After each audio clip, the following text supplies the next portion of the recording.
Ladies and gentlemen, let's welcome him to the ring, making his entrance, his professional record, an outstanding 135 victories, 25 big wins by knockout, only 3 defeats.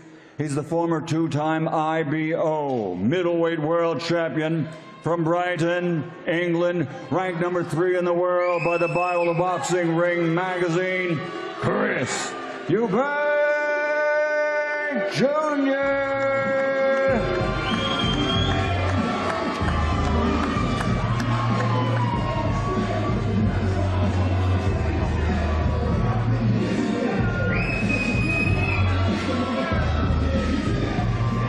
7 months ago, they stepped into the same ring. Episode 2 tomorrow night. First on to the scales. His record, 23 victories, 14 wins by knockout, that 1 defeat.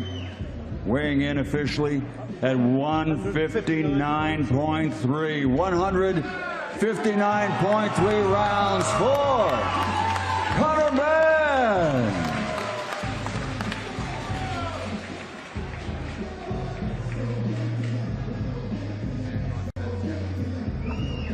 Stepping onto the scales next with a professional record consisting of 35 victories, 25 big wins by knockout, only 3 defeats, 2-time IBO middleweight world champion.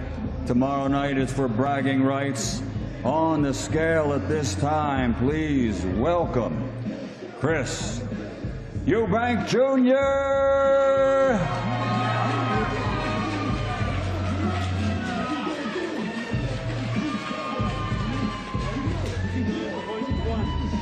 159.1 pounds for Chris Eubank Jr.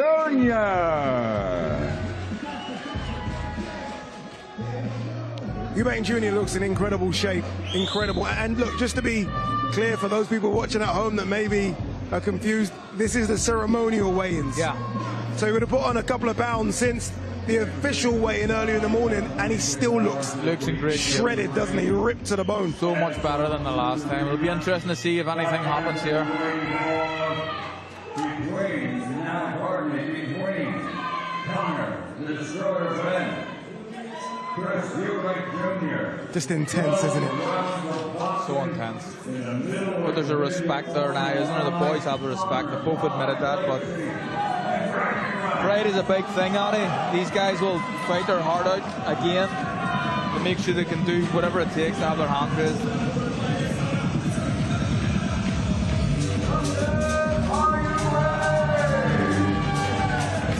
Tomorrow night, that is your main event. Chris Eubank Jr. versus Conor Benn 2. Same place, same venue, Tottenham Hotspur Stadium, live and exclusive on DAZN. These boys are going to handle unfinished business.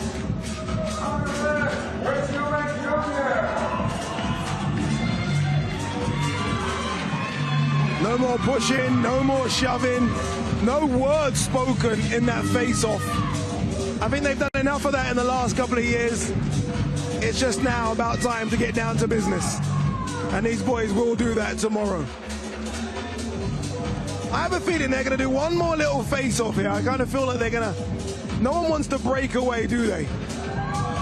Conor looking incredible as well. Ben looks in great shape. He looks a bit bigger this time than he did the last time, I think. Yeah, I think last time 156, 157. Yeah. Obviously this time just growing into the weight a little bit. How on earth he gets back down to 147? Well, that's going to be an issue, I think, going forward. But again, both men in incredible shape. Both men, and everyone says it, but the best camp of their lives. I think both men are going to produce an incredible fight on Saturday. If it's anything like the first fight, then everyone's in for a treat. And I don't think it really can be too much different than the first one, unless there's an early knockout, which I don't see either. But I just think that the two guys fight the same way, and I think it's all down to Conor. Conor only knows one way to fight, so he's going to force Chris into a fight that he doesn't want to have. Chris would much rather prefer to keep it at arm's length. Conor won't allow him to do that. All right, let's hear it from Conor Benn. He's on stage topless with Mr. Jamie Ward.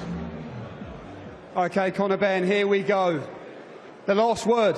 Just tell us exactly what is going through the mind of Conor Benn, 1 day out from fight night. I'm just excited to get in there and do the business and put on a great show for the fans, for the supporters. It's a blessing. It's a blessing, man. Slightly heavier this time than you were on the Friday in April. Was that deliberate? Are you happy with how you've weighed in here today? Yeah, I mean, listen, obviously I'm a welterweight, but for this fight, I want to come in heavy and come in at the weight I am. Chris can do what he wants. I'm not concerned about him and what he does. Ultimately, I'm fighting a middleweight, so I'll come in at middleweight. For all your supporters, the Benn fans who want to see revenge, redemption tomorrow night, what is your message to them? What happens in the ring tomorrow night, Conor? Final word. Do not miss it. Make sure you tune in live on DAZN. Redemption all that matters, though? Always. That's the only thing that matters. Top man, Conor. Wish you the best of luck. We'll head over to Chris Eubank Jr. Thank you, Conor Benn, for a final word. Chris, good to see you. The last word with yourself as well. Weight made, mentally, physically, what's going through your mind right now, 1 day out, and how does the body feel? I'm feeling good. Everything is on track for a Chris Eubank Jr. KO win. How excited are you, Chris, after all the sacrifice in this training camp, behind the scenes with Bomac, just to pull everything together tomorrow night, get back in the ring and do what you love to do and do best? As you just said, this is what I love to do. It's my life. I'm not excited. This is who I am as a human being, as a man. I was born, I was bred to fight. And I cannot wait to go out there tomorrow and show the world what I'm made of once again. And a final message to your fans as well, Chris, who will be there in their tens of thousands tomorrow night, who want to see Eubank's supremacy cemented forever. What do you believe happens to Conor Benn in that ring tomorrow? What's your final message? The first fight was a Fight of the Year contender. This fight is going to be Fight of the Decade contender. Chris Eubank Jr., wish you the very best of luck tomorrow night. Thanks very much for speaking to us. We are going to grab a word. No, we're not. Not from the promoters. That's it. Ade, back to you. Thank you very much, Jamie. Both men have said what they need to say. Both men look in incredible shape, Tony, as well, don't they? Yes, unbelievable shape. The levels of sacrifice and dedication they will have gone through to get in that kind of shape is commendable. So, yeah, watch, tune in tomorrow. I can't wait. Yeah, indeed. I mean, I think we both know, and they know, I guess, more than most, because they share 12 rounds with each other. They're going to have to go for a lot of hurt and pain tomorrow. Yeah, they will. I think they're expecting it as well. I don't see an early knockout. I really don't. I think that Chris looked a lot more healthy this time around, and I think Conor looked noticeably bigger, stronger this time around as well. So if it all comes together, it might even be a better fight than the first one. Imagine that. It'll be interesting to see who wants to go there first, who wants to go the dark place first. Conor. I think it will be him. He has to, Carla. He has to go there first, and he will do. But Chris has to match him sooner or later, because I think this is a fight where one of these boys wins 7 rounds. You've done the job. You've done enough. And I think if Conor comes out there and paces himself correctly this time, I think he wins 7 rounds clearly, and that'll be the difference. He can fight for 3 minutes of a round. Chris can't fight for 3 minutes of a round, but he can win big round. He can win a big round with a minute of good work. Right, Eddie Hearn's joined us in the studio. Eddie, both men looked incredible on the stage there. Yes, we know these are ceremonial weigh-ins, but they almost look like they weighed in right now, because both look shredded to the bone. Yeah, more interestingly, the scales are on, which is quite unusual. There's a bit of an incident. Do you want to tell us? Eddie? Do you want to tell us? Basically, the board have put the scales on, but we all know they weighed in earlier today. And Eubank got on the scales, and with his paranoid mind, I think he thinks someone wants to see his weight. So he's like looking at the scales, and I thought he was going to turn the scales off. But unbelievably, Conor Benn was 167 pounds, and Eubank was just 165. Which I found fascinating. You know, I mean, I think he's tricked us all, Eddie, and he tricked me. I don't see someone that has only added a few pounds on from that weight. I know what it was like, and Tony knows he doesn't struggle like he wants us to he makes believe. the weight fine, but I think this time he's made the weight much better, because last time at the weigh-in he didn't look as healthy as he does today. I think he knows the threat of Conor Benn. I think he knows the dangers of the fight, and I think he's worked really hard in camp, and I think he's done the weight well. He miscalculated that. To just put on 5.5 pounds. I mean, every other fighter that stood up there, Echo Esserman was 163 pounds. They're fighting at 147. Jack Cattrall was 162 pounds. Wow. So I was actually shocked Conor put on 7.5 pounds. I mean, but really surprised. I think Eubank's done the weight well this time. I've told anyone who listened, I've said it. He's playing everyone. He's a smart boy. He's really smart. He's played everyone. Why is he putting videos up of struggling to make weight? Why didn't he do this before the Liam Smith fight? Why is he doing it now? What is the point of these videos of struggling to make weight and going on, the rehydration clauses? Conor Benn has gained more weight than he has. I tell you why, it's an excuse at the end of it if it doesn't go your way. Thank you. Someone to you can see by that clip there, both men remembered that first fight in training camp. Both men knew exactly what they went for, and both men prepared accordingly for what's to come tomorrow night. Who wants to go to the hard place first? That's the one you've got to ask. You can't underestimate Eubank's toughness. He's a tough kid. He always has been. But there does come a time in your career where it just gets a little bit too tough for too long. I don't think that'll come from him tomorrow night. I do think, I look at the people around him, I know that a lot of people around him thought after the last one, that's enough. Now they're going again. There is concern about what happened last time, how tough it was last time. I promise you there's no concern in our camp or around Conor Benn about how tough it might get tomorrow night. Is there concern about how better Eubank made the weight from a Conor Benn perspective? Oh, I expected him to, because I think he would have underestimated Conor Benn last time. And I've got to be honest, although Conor Benn surprised me so much last time, with his chin, with his heart, with all that kind of stuff, he was very poor on the night, and Tony Sims wasn't happy with the performance. We know what he's capable of, and if he would have done a little bit better last time, he might have won the fight. We feel he can do a lot better, but I do believe Eubank will be in better shape this time around because he knows what's to come. I heard Carl's comments about what that fight could take out of him. The reality is we just don't know. It could have taken a lot out of him, or maybe he wasn't as well prepared last time and he's better prepared tomorrow night. The reality is it's going to come down to 36 minutes in that ring. But we like our spot, because I promise Conor's completely different this time around. This time, after the weigh-in last time, we were having to put an arm around him saying, "You're right, yeah," and he was like, he was nervous, but he was just so pumped, and he wanted to go out there and rip him to shreds. That emotion's not there anymore. It's just, I need to go out there and deliver everything we've been working on. That's it. It's performance related rather than just emotion related. You always forward plan for your fighters, right? In terms of, okay, these are the next 12 months. Do you forward plan for Conor making 147?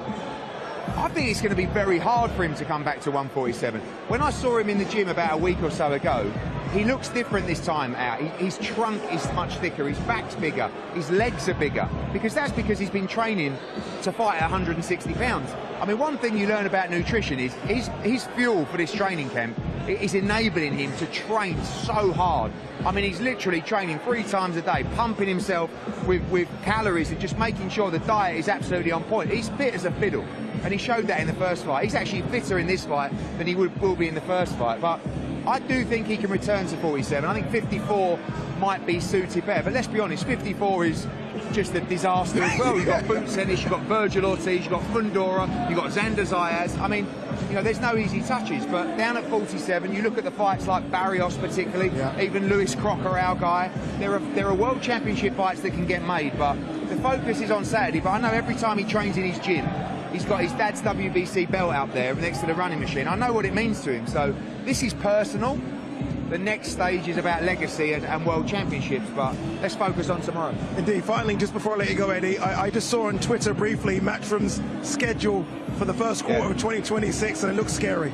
Red hot. I mean, this is just a little snippet of what we're doing. We are going to explode in 2026. We are coming out red hot, and we're going to spank everybody out there in 2026, let me tell you. First up, we've got Andy Cruz against Murataya, right? Our Cuban gold medalist. Only had a handful of fights. Murataya, the world champion, a fantastic fighter. Las Vegas, January the 24th. January the 31st, he's won out the blue. Josh Pretty Boy Kelly, we re-signed him. He's rolling the dice against the second bogeyman in the division, because we got the #1, Jaron Ennis, Murtsalayev. We saw him dispatch and batter Tim Tszyu.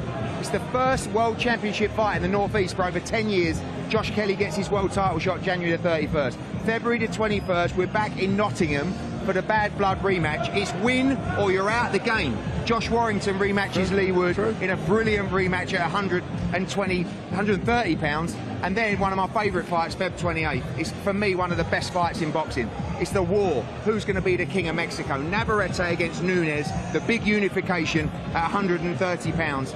It's an unbelievable start to the year, and we're not even touched the surface, Ade. Honestly, you think that's good? You wait till you see what's coming. The DAZN, the global home of boxing, get on the Ultimate Pass, but more importantly, get on tomorrow night. 70,000 people at Tottenham Hotspur Stadium. Come on, come on, come on. We're going to war tomorrow night at the global home of boxing. Do not miss it. This is what we live for.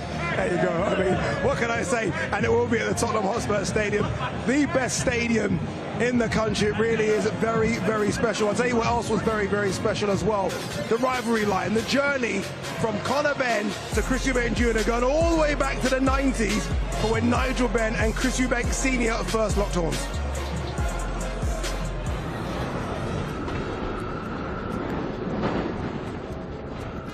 Welcome on board the rivalry line. Today we're going to take you on a journey through one of British boxing's most fiercest rivalries. Earlier on in his career, Chris used to beg his dad to fight. Then Chris Eubank Sr. was always like, no. And then he got his wish. I'm letting you try. All you've got to do is tell me the word. If you tell me, I'll help you. Okay? Dad, I've already said yes. Stop saying you saying yes or no. I want to do it. You want to do it? Yeah. Okay.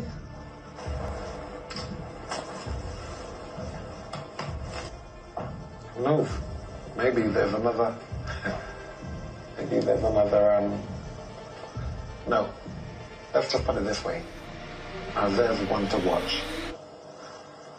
He'll be one to watch. Chris Eubank Jr. This is the full assault from Eubank. He punches Eubank, so it's a mismatch. But this is a young man really on the rise. 2011, Chris Eubank Jr. made his debut. And yes, we got simply the best. And yes, he flipped over the ropes. But now, it was time for him to separate himself from his dad. Carve out his own name, his own story. Half of the rivalry had just begun.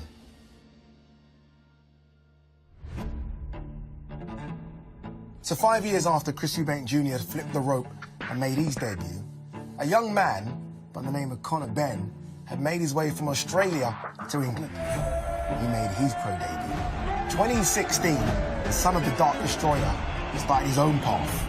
He even got the name Destroyer on his back.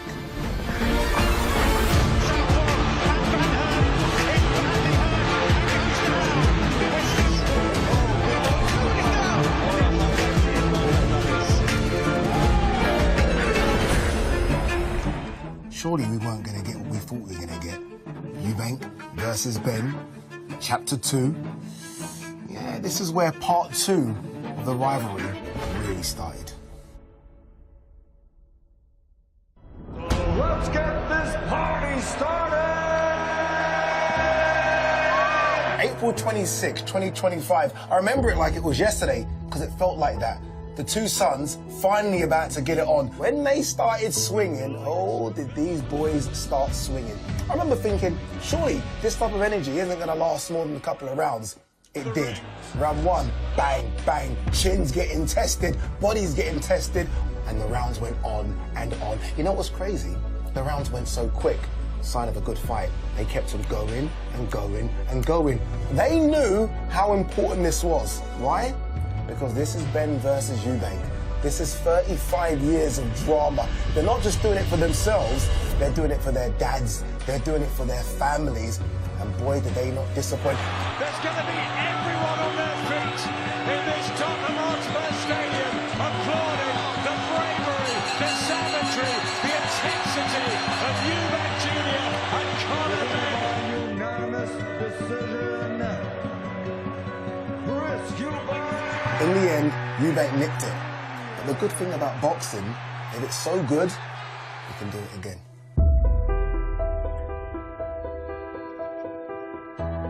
All right, here we go. Nearly at the final stop, the final destination. All the training's been done. All the sit-ups you can do have been done. It's time for these boys to get it on again. This one isn't round one, no. This is round 13. These boys will finish what they started at the same venue. It's going to be loud. In fact, it's going to be louder, I think, because now we have an expectation. We know what they can do. And boy, oh boy, these boys can deliver. And they will deliver. November 15th live on DAZN, exclusively, Chris Eubank Jr. versus Conor Benn 2. Should be a good one.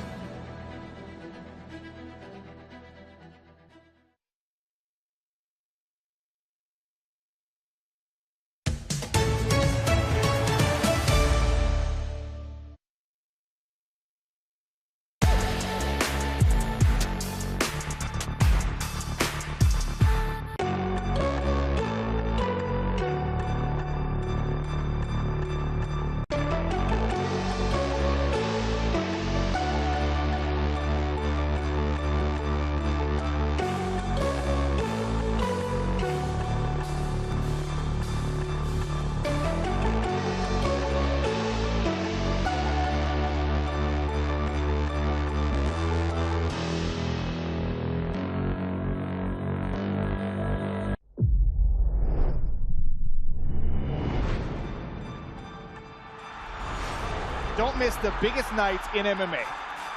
PFL is more than a fight.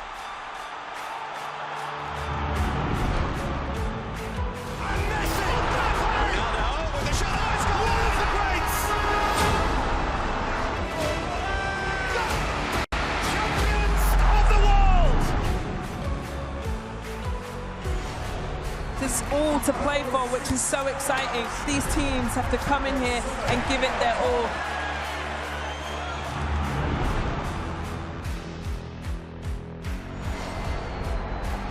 Have a real nice tempo. Goes baseline, watch out. Oh, my! Oh, baby! All the way down the runway for a big-time throwdown.